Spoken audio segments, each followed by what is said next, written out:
For what purpose does the gentlewoman from Michigan seek recognition?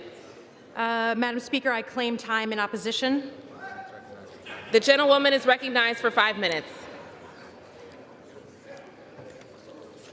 Madam Speaker, I rise because this motion to recommit is simply another attempt to take away protections for people with pre-existing conditions.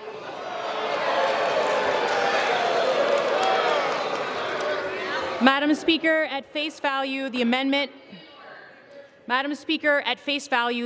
appears to maintain protections for people with pre-existing conditions. But make no mistake, no matter the language included in this MTR, the goal of the 1332 guidance expands and promotes junk plans that discriminate against people with pre-existing conditions.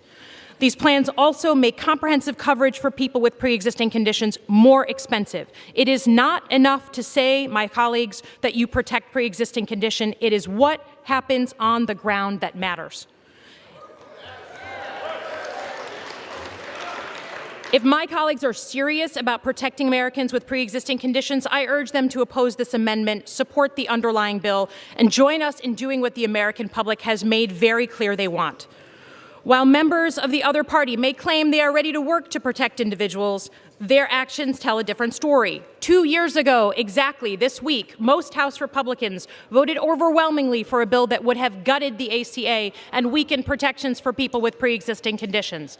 My colleagues, including you, sir, stood on the White House lawn and celebrated that bill and would have made it more difficult for people with pre-existing conditions. A few courageous Republicans who I applaud, including the late Senator John McCain, joined Democratic members and senators in preventing this bill from becoming law. You can boo John McCain if you want. The House will be in order. Since then, the administration has tried every play in the book to undercut, sabotage, skirt protections in the ACA, including protections for people with pre-existing conditions. We currently have an open suit from your side that is meant to invalidate the entirety of the ACA, including protections for people with pre-existing conditions. I stand in opposition to this motion because the issue of protecting people with pre-existing conditions is deeply personal to me, as it is to so many people in this room and in our districts. My mom passed away in 2011 from ovarian cancer, and when she was diagnosed, she did not have health care. She had struggled to afford health care her entire life. She had breast cancer as a 31-year-old mom, leaving her with a pre-existing condition for the rest of her life. When she lost her job in 2002, she lost her insurance, and it was impossible to find coverage that she could afford. She went 5.5 years with no insurance, no checkup, no gynecological exam, no one saying you should get tested. In 2008, we finally helped her get insurance. Because of her pre-existing condition, it was $1,000 a month and a $10,000 deductible. She let it lapse and walked into an ER a few months later and was diagnosed with stage 4 ovarian cancer. Now, I am sure my colleagues on the other side of the aisle know exactly what it's like to have a loved one get a terminal diagnosis. Your life as you know it explodes.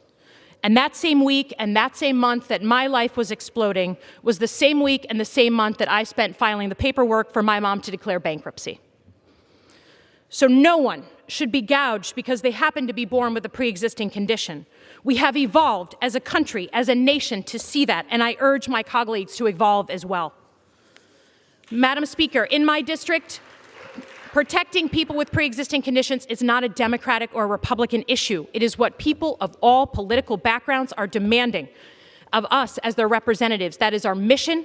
That is our mandate, and to ignore the interests of our constituents at this point is dereliction of duty, plain and simple.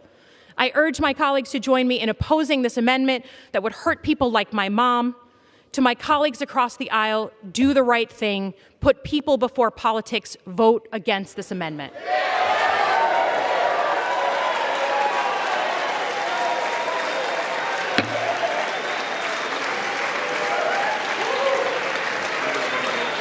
Members are reminded to